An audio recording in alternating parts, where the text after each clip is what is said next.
Greetings, viewers.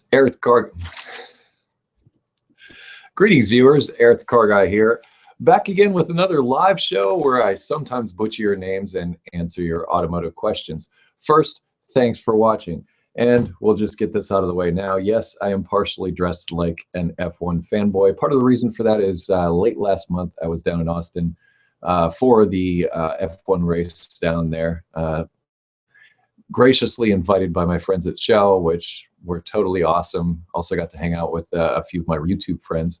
Also, when I was in Las Vegas at SEMA, I ran into somebody there who was also on YouTube. I can't remember his channel, but he was a member of the Chive. So he encouraged me to get this shirt, which I just got the other day, and said if I sported it on one of my YouTube videos that millions of subscribers would come to my door. We'll see. But the shirt is comfortable, and it also benefits wounded veterans. So we like those kinds of things. So now that we've gotten those pleasantries out of the way, why don't we move on to the topic at hand, which is I am here to answer your automotive questions. Now, there are a few, let's call them rules, let's say. And the first of those rules is I will be taking questions from the Google Plus page for this show. If you're watching this on YouTube, I can't see the questions that you post there, so I won't be answering your questions that you post in the YouTube comments to the YouTube video. Apologies for that. Also, questions that are posted after this show has concluded will not be answered, but there will be another show in 2 weeks. I had said on the last show that this would be my last live Google Plus show. That is not going to be the case. I was going to move everything over to an hour-long weekly podcast. Those plans didn't quite work out like I planned, so we're just going to keep rolling on with Google Plus for now. But once again, you got the window as far as like right now. In fact, we're kind of light on questions this evening, so if you have questions, feel free to throw them up there. I believe I have enough to get through the show, but it's always nice to have just a couple too many. Now, if I don't get to your question here on YouTube or wherever, there will be links down in the description for lots of things that are discussed in this, but also more importantly, there'll be a link to the EricTheCarGuy.com website where you can go and get answers to automotive issues 24/7, 365 in all kinds of ways. There's a welcome video to tell you about all that. I'm not going to go through all that now, but I will say, let's see, I just want to make sure. Yeah, the next show after this, as I said, this was going to be my last show, but it is not going to be my last show. We're going to keep going on with Google Plus for a while. Next show will be on December 3rd. So if I miss your question tonight, feel free to do it then. And actually right now, I've had a lot of work that's been sort of piled up since I got back from my trips to both Austin and Las Vegas. Austin for F1, Las Vegas for SEMA. And I got a new camera, and the new camera footage is, well, I've needed to get some new editing software to go with that because my old editing software didn't work with the new camera too well. Super busy right now, so I haven't been spending as much time on the forum as I usually do as a result of that. For those of you that are there looking for me, I apologize for not being there, but we can do these live shows for a bit. And I've carried on now for a good 4 minutes, so I should definitely run long with this show just so that I can get to your questions, which is why I'm here. So enough of the pleasantries. I'm happy to be back, and thank you for watching once again. Let's just jump right in. I'm just going to start at the bottom, work my way up. Chris Rocha, which I've seen at the meetup. How you doing, Chris? Hi, Eric. I keep hearing different things about exhaust and its impact on performance and fuel economy. Beyond sound, does modifying exhaust have any impact on performance and fuel economy, in your opinion? Depends on the vehicle. Many modern vehicles, they've pretty much got most of the exhausts tuned in. There are upgrades, however, and it depends on how much they tune that exhaust to conform to noise regulations, things like that. See, manufacturers, when they make things, especially these days, I mean, they engineer every little detail out of it. Now with computer-aided engineering programs, that type of stuff, it makes engineering a far cry from what it used to be many years ago when it was pen to paper, that type of thing. So they've taken those opportunities to really dial in a new vehicle. And every single component is made to fulfill a function as much as it possibly can. So they've really engineered out a lot of the modification that you can do to increase things like fuel economy, especially because they want, car companies want their average fuel economy to be as high as possible. Therefore, they reduce weight, they They change the tuning of the engine. They do all of these things, many, many, many things, right down to the tires that they choose to get the maximum amount of fuel economy for the price that they're willing to pay for the manufacturer of that vehicle. Modifying exhaust. For the most part these days, to answer your question, Chris, it's more for you than it is for fuel economy and those types of things. Yes, you can get a little more performance in some instances, but like I said, manufacturers have done a pretty good job of getting you the most that you can get out of that exhaust system as it is. And if you start futzing with it, you might just take it out of that optimum range that it was in and actually decrease performance in some cases. I would suggest, if you're looking for a particular exhaust, to do a little bit of research. Go online, find out any dynamometer testing. That's most important, that would tell you if there's a power increase, like actual testing, instead of people just saying, oh, you're going to get 20% better fuel economy just by bolting on this exhaust. Well, they're trying to sell you an exhaust. Whether or not that's actually the case, and how did they get those numbers, and what kind of conditions did they create in order to get the best number possible, because these people that make these aftermarket parts, in fact, I've met a lot of them recently, work very hard to sell their parts. So they want to make them of good quality. So the good quality companies will take the time to give you those numbers and let you know what kind of performance and fuel economy increases you may see. So those are those kind of companies. Some of those other companies that don't have names, maybe just have a store on eBay, something like that, you may be just buying something that sounds different and may not last as long. So yes, it can, because obviously the exhaust getting out of the engine is equally as important as getting air in. So it can have an effect, but it can be an adverse effect. And these days, many vehicles are dialed in about as good as they're going to be dialed in, and there's not a whole lot of room for modification in some cases. And just depends on the vehicle and that type of thing, and how far you're willing to go. If you got plenty of money to spend, hey, have a party. All right, let's move on. I think I danced around the topic a little bit too long. All right. We have Darren Laurie. Hey, Eric, I have a 2002 Jeep Liberty Limited V6 that has 173,000 miles on it. I've been driving it for 2 weeks and noticed a vibration at 25 to 30 and 50 to 60-ish miles per hour. I'm a fair shade tree mechanic, and I would have bet a paycheck that it was a bad U-joint. But I had them changed and it's still there. I seriously doubt that it's a tire or a transmission issue, because it seems to be the same frequency as drive shaft or something in the final drive. It doesn't change with engine RPM or overdrive on off, or swerving from left to right with only actual speed of the vehicle. It is a very low pitched vibration, kind of like sitting at a red light beside a vehicle with a bunch of subs in it. It's serious enough that sometimes that it vibrates the whole vehicle, and other times not nearly as bad, which makes it much more difficult to narrow down.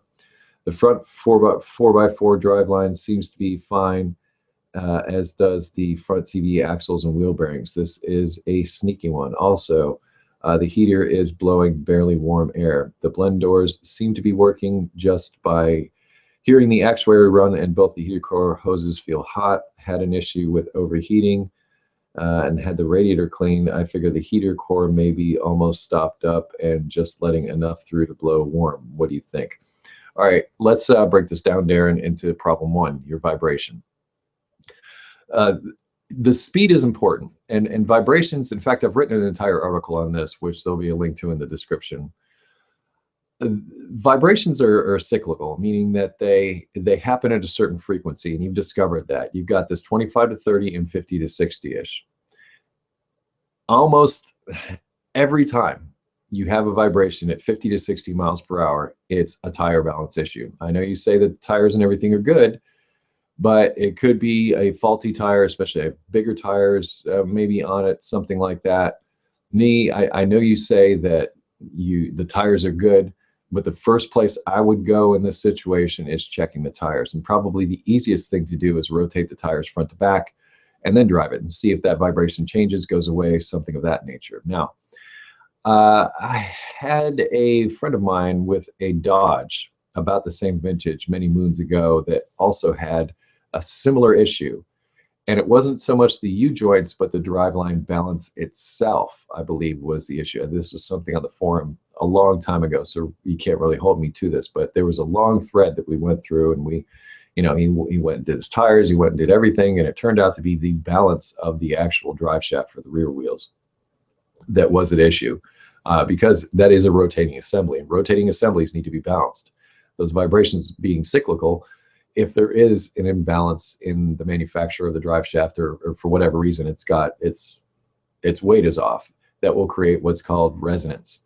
And that resonance is that vibration that you eventually feel. So I would recommend starting with the tires. First with the rotation, see if it changes. If it does change, take it in, get the tires balanced, and find out how far they're out. The bigger the tire, the more weight can go on it to keep it in line. Another thing I've noticed is that if you've ever used Fix-A-Flat in any of your wheels, this totally screws up the balance of the wheels and tires, because you've got that liquid that's inside there that goes everywhere, all over the place. I've had tires that I've tried to balance, and it was just impossible to do because they were filled with this liquid Fix-A-Flat, which totally screws it up. So if you have used something like Fix-A-Flat in the past on any of your tires, the first thing I would do is get that stuff out of there, get it rebalanced, you know, fix whatever the puncture was, replace tire, whatever you need to do. Make sure your tires are good first, because everything you're describing sounds tire-ish to me. First place to go. Second place, now the balancing of the drive shaft, that may be a little more involved, because you're going to have to remove the drive shaft, take it to a drive shaft specialty place, and have them check it. There was also an old school method of putting hose clamps on a drive shaft and using a timing light on the engine to try and time that with the pulses of the crankshaft. I wouldn't go there. I wouldn't go there as far as trying to balance your own drive shaft, something of that nature.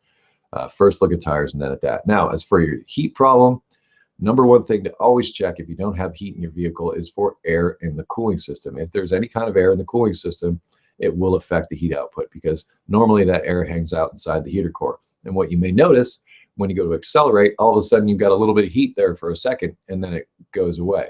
That is classic air in the cooling system. So there's an air pocket inside there. When you accelerate, that coolant actually cycles through the heater core, and you start, you know, you get a little bit of burst of heat, and then once you get cruising again, that RPMs are down, and that doesn't work. That doesn't allow the coolant to cycle through the heater core, which is what gives you the heat. You've already said that both hoses to the heater core are hot.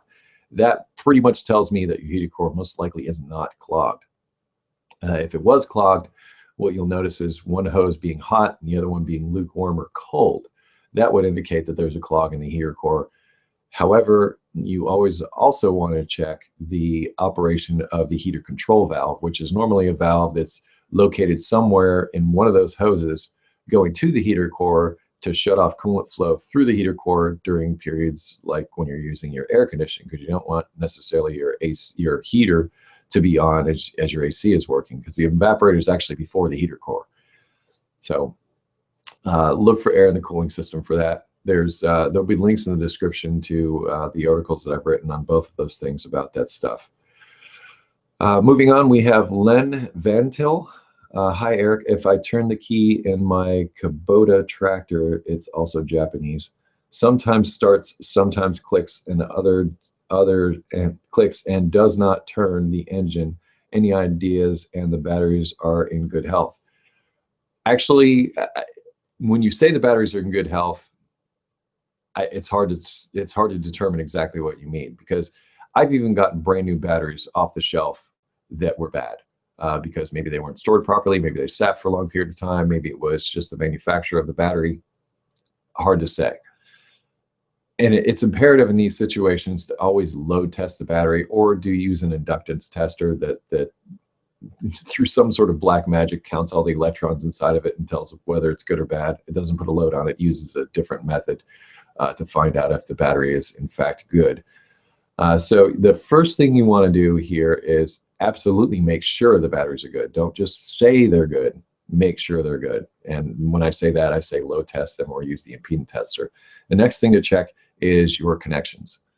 I can't stress it. I even made a video about this because I've had cars come in and they had those really cheap battery connectors, which, you know, they work in a pinch for sure, but they really corrode over time, and that creates a serious issue with the connection at the battery itself, or where you crimp the wire down into it. That's also a place where that can cause an issue. I've fixed no start problems just by cleaning battery terminals in the past. So always the first place to look is the battery and its connections in those situations. If those are all good, the next thing to do is to take a good look at the starter. I'll post a link in the description to my video about starter testing. You can do a voltage drop test. You can also check to see if you're getting the signal down to the solenoid of the starter for it to even engage. But if you're getting a click, that usually means that there is current flow, but it's not able to flow. So it reaches a certain point either because of a bad connection or because there's just not enough juice in the battery to push through that circuit. So that's usually what you see there. All right. Matt Bono, Eric, I changed the oil in my dad's 2003 Camry last weekend. It has 180,000 miles on it, and it's been 8,000 miles since the last change. I've been using Valvoline Max Life oil and a Purelator Pure One oil filter for the last 4 years, 60,000 miles. I brought the engine to operating temperature before draining the pan. The oil was very thin, almost watery as I drained it.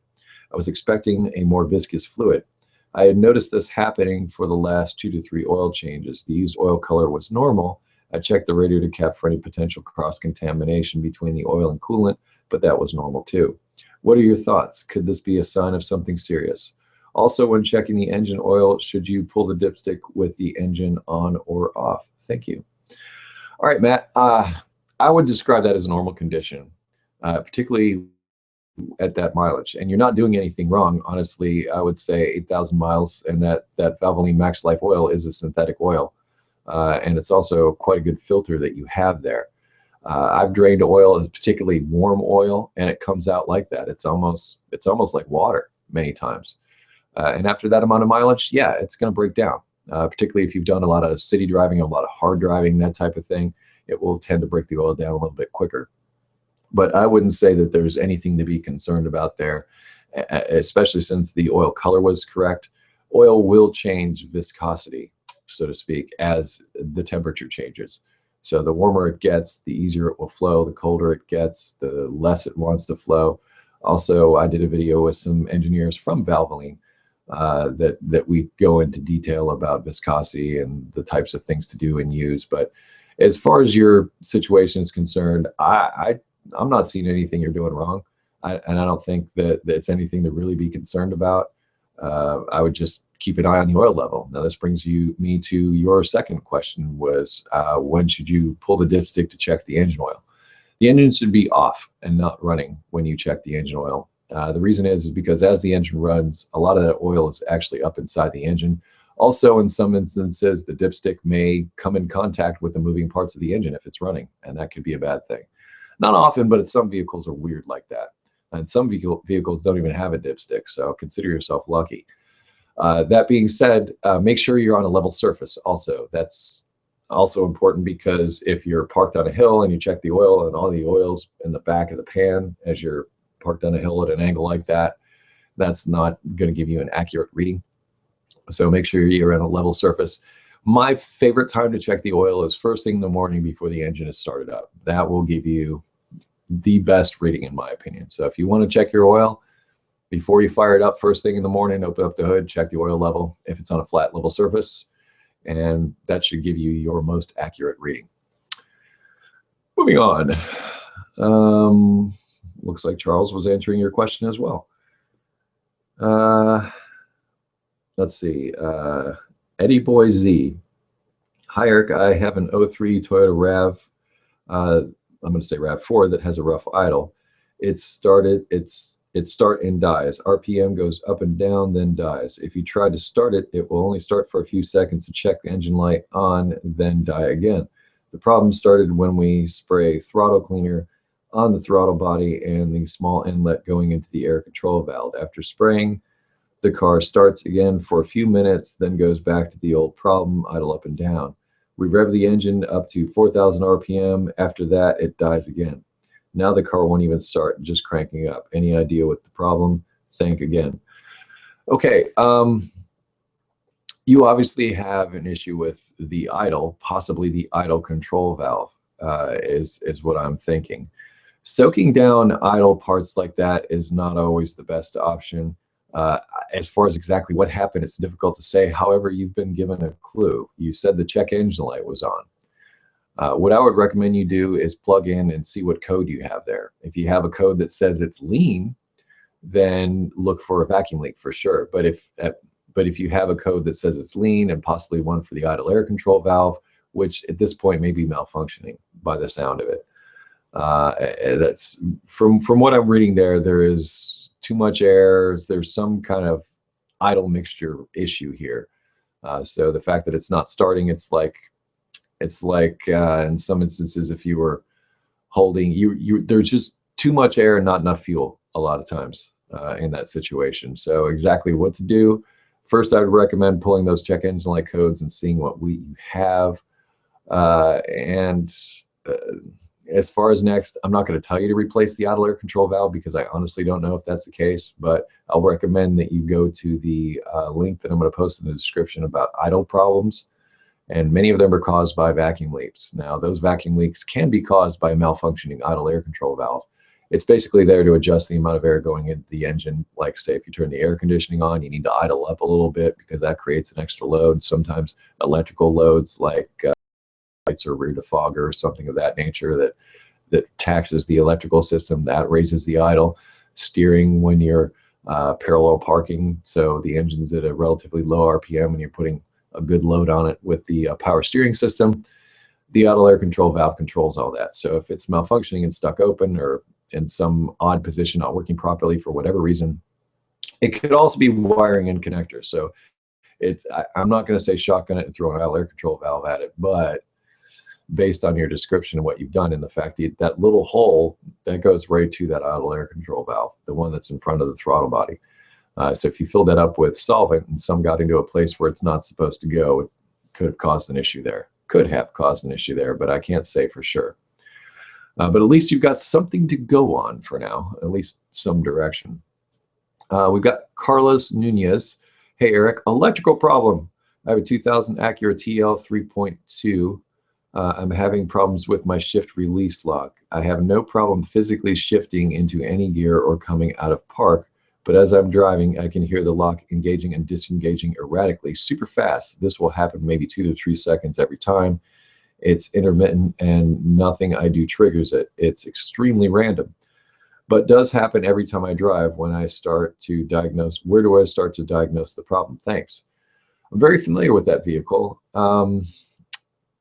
And one thing that I have seen quite often was things that get spilled on the console go right down into that shifter assembly. And I've seen it cause all kinds of problems. And the stuff that I've cleaned out of there, it's not that difficult to remove the console and the shifter and all that stuff. But I'll just say that if at some point in time you suspect somebody might have lost a drink or something down in that area and it's all sticky and just full of yuck, then that might be the direction I would go, and perhaps a good cleaning will help you. Many times if there's problems with shift lock releases, it's the brake light switch, and on that vehicle it's a very common failure point for the brake light switch to go bad, but normally what that causes is an inability to get the vehicle out of park because you need to depress the brake pedal and it needs to see that you've done that, and the shift lock release will release. So I'm guessing maybe something got spilled down to that console. Go in there, do some cleaning, soap and water, like just regular dish soap and water. We'll clean that stuff out. You can knock the pin out that holds this shifter in place and pull that whole assembly out, and it's actually going to be a lot easier to clean that way. But that's the direction that I would go if there was sticky stuff down on the console. Now, if there isn't any sticky stuff in the console, it sounds like a connection issue somewhere. Something is not connecting. Now, exactly what that is, it's hard to say. Maybe somebody had the console out, installing a stereo, something of that nature, maybe pinched a wire. But if it were me, I might focus my search in that area where the problem is, if nothing else, to get my eyes on it, to try to see if I could, jiggle something around or find the source of the malfunction that way. Good luck. Ooh, hey, Len, you already asked your question. We got time for a couple more. Let's see if anybody new has jumped in. Uh, and, well, Liam Lee says, what do I do with a transmission is non-serviceable, and what?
Okay, I believe we're back. Sorry for that brief interruption there. I'm not sure what happened there. I'm plugged into the wall with the internet, so that should not occur. Apologies for that. We were talking about transmissions being serviceable or non-serviceable, or just non-serviceable parts in general. They, like I said, manufacturers are moving toward that, and they don't want you touching it. So it's modern vehicles, they've extended service intervals to also keep maintenance costs down, or their advertising maintenance cost. As far as telling you what vehicle to buy, pick a color is what I'll say to that. That's a can of worms and then some. Let's see. Joseph Garlis. Hey Eric, how are you? I have a 2000 Maxima with a misfire issue. After it warms up, it will misfire off and on. I unplugged the coil packs one by one until I got to one that caused no change to the engine roughness. Very good. You did a power balance test. That's an excellent diagnostic tool. I changed the spark plug with no improvement. Next on my list is the coil. Could anything besides the coil cause the misfire? Thanks for your help. In fact, yes, the fuel injector. Nissans, in my experience, have had issues with fuel injectors, and that is one of the classic symptoms. I don't think you have a spark problem. You could very easily check for the spark with a spark tester. Would probably be the best way to check the output of that coil pack. But I'm going to wager that I would turn my attention to the fuel injector at that point, but also check for vacuum leaks, because vacuum leaks can also cause misfires like that. But a consistent misfire with a power balance test like that is usually a missing spark or fuel, and you covered the spark plug part. And you can easily test to see if the coil pack is putting out. So do that, and that should tell you where to go next. But I would look to the fuel injector once you had that. All right, real quick. Rick M. Had a 2003 Cavalier come in today. They have just bought a new battery, and it ruptured, split the whole casing. We thought it was possibly damaged in shipping, so I put a new one in, started it up, and watched it bubbled after about 10 seconds of running. I shut it off, and customer got it towed to a garage, and not to run until whatever is wrong with it is fixed. What causes that? I would say that's an overcharging issue. Perhaps the voltage regulator went bad in the alternator, or if there's some other external voltage regulation control, I would be checking to see, what that voltage is. If it's above 15 volts, then yeah, that's definitely overcharging. It shouldn't go above 15 in that instance. So that covers that one. And I think that about wraps it up. I think we are at the, well, we're about the half-hour mark.